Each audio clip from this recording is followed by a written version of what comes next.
Hey friends, how you doing? It's Michael Mitchell. I hope all is well. It's good to see you again. Thank you so much for tuning in, subscribing to the channel. As promised, I would be delivering good quality videos with a lot of value and applying some stories to my life to reach out to you and help you to take that first step.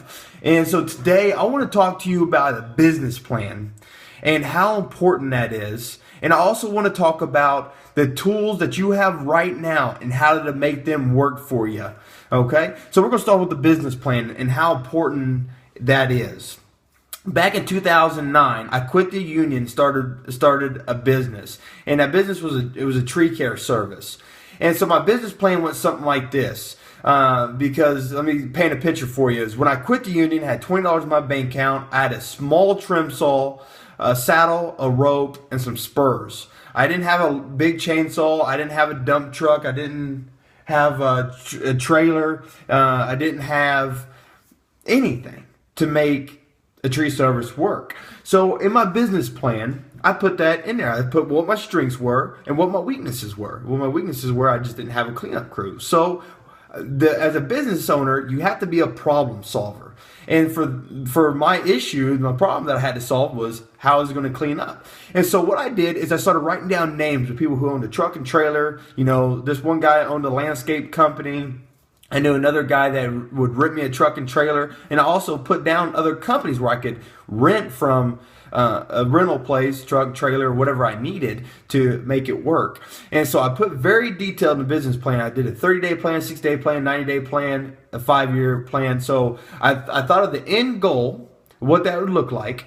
And then I started working backwards from there. And so I was like, well, if I need a truck and trailer, it's going to be an X amount of dollar investment. I could, could I get a loan on a truck? I mean, everything to a detail. I mean, as detailed as you can make that business plan, the better off you're going to be. And so I put my business plan together. I found a guy with a truck and trailer. We came up with a percentage agreement and we went to work, so I put all the stuff on the ground. He would clean it up. And so that business plan worked to a T. I quit the union, started business, and man, that first year we went out and drilled it, man. I just, I knocked on doors, I put out flyers, I was working on my marketing, my advertising, my personal development skills, which really was the big key step of moving forward in business. But so after you got your whole business plan together, start taking action. Like I said, it doesn't have to be perfect right now because my business plan was tweaked, over time, of exactly how I was going to, take action. Because as you start to go along, you realize better and quicker steps, or you talk to somebody, you got a mentor, and they give you some better insights on different steps to take. And so just start taking steps, start moving forward, and then, make your business plan minor adjustments. Don't make them quick decisions. You make minor adjustments as you go along. And as long as your the business plan is detailed, then it will work out. So as I was moving through my plan, I ran into my first wall of adversity. And that was the guys I was using for a truck and trailer. No more. They left, right? And so there I am with the tree service, a chainsaw, saddle, rope, and spurs. Nothing else. But this time I made a little bit more money. And so, I think I had maybe close to $1,000 in my bank account. And so what I did is research trucks. I got on different websites and found, I found this old 83 Chevy. Had 10 different colors to it and misfired, but it started up, had a 305 in it, and I knew it could pull what I needed it to. So I bought the truck. I think I got it for like $400, right? And then I went out and found me a trailer, which I could only afford a small trailer, which was a 10-foot, had this little dump thing on it. You pull the pin out, and it wasn't mechanical, like it was all hand, so it really did me no good to get a bunch of weight on there. You can't lift it. And so, but it worked. I got a 10-foot trailer, the 83 Chevy. But let me tell you, and then with my social anxiety, I built this fear up. Like, man, people see my truck, they see me getting out of here, they ain't gonna take me seriously. This thing's ugly, And all these thoughts were running through my head. I was like, you know what? No, Michael, I ain't gonna accept that. This is a blessing. This is going to be positive. And so what I did is I took that truck when I pull up to a customer's house, and I know what they're thinking, like, oh my gosh, look at this equipment, who's this guy? And I knew when I went up there, I had to sell myself. So I go up there and knock on the customer's door. Hi, how you doing? I'm Michael. I'm here with Wild Tree Service, and I want to, give you a bid on your trees. And as we're walking around talking and we get back to the front yard, I would stop him and say, man, you see that truck right there? That's when they made it right. '83 Chevy. That's whenever you'd be able to lift the hood, get inside, and do all the repairs yourself. You didn't have to take it to a mechanic shop. I was like, do you remember those days? Pretty nice, wasn't it? And with all the computer modified and all this funky stuff. I mean, this is a real truck. I mean, it takes a real man to drive this truck. Would you agree? They're like, oh yeah, I agree. So I instantly took their thought off the truck and thought, man, maybe this guy knows what he's talking about. And then, sell the job and do the work and do a really good job. And then the referrals kept me going from there. So the tools that you have right now, bless them, honor them. Be happy and grateful that you even got those tools you've been blessed with this far. Okay? So take the tools, be thankful for what you have, get you a business plan, very detailed.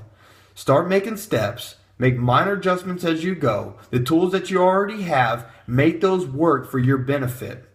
And then as you keep going along, you save money, keep learning budgeting, and realize that the business money is the business's money, and your money is your money. So put yourself on a salary so you have X amount of dollars coming to you every month, and whatever extra money goes into the business account, don't touch it. Leave it there for 5 years. For the first 3 years in business, we put everything away as much as we could. I'm sure I slipped up a little bit because I went from a broke mindset, and so I spent probably on some little stupid stuff, but I had the end goal in mind of exactly what it is that I wanted, and kept making steps, kept applying it, kept moving forward. And as the income grew, I bought more stuff. I brought in more employees. As the business grew, then I bettered my advertising, got better t-shirts. All that stuff comes in time. That's where people mess up. They think, well, I don't have the nice truck. I don't have the nice clothes. I don't have the right software. I don't have the right accountant, attorney. Well, man, all that stuff comes as you need it. All right? As you need better insurances, the money will come. But as long as you keep it in your mind and believing in faith that it's going to come to you, it will happen.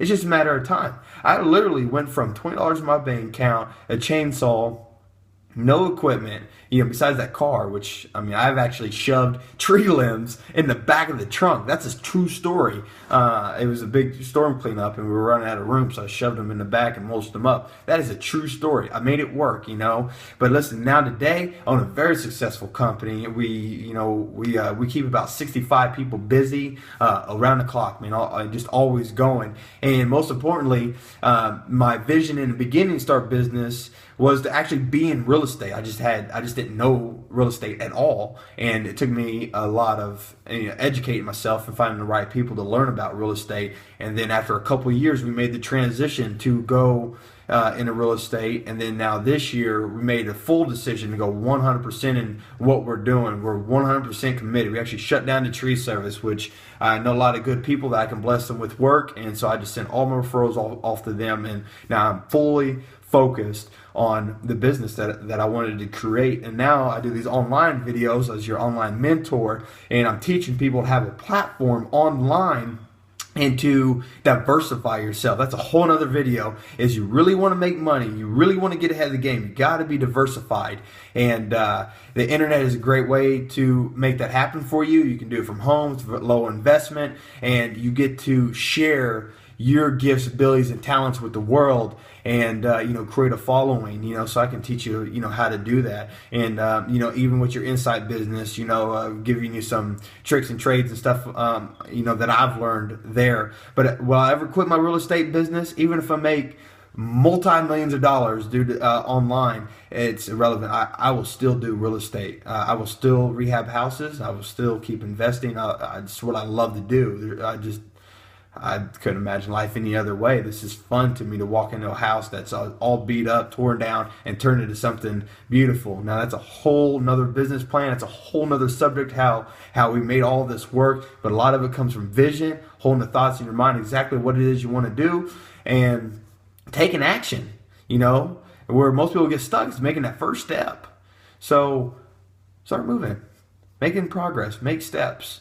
And when you start moving along, change your business plan just a little bit, little tweaks, add to it, keep moving, and soon you will, the end goal that you have in your mind, you will become that person, and your business will transform itself. But remember, as you go along and you get that feeling in your chest of something that you need to do it.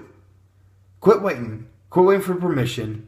Quit waiting for someone else to go ahead and do it before you, and then have them have the credibility. Go do it. Go take care of business.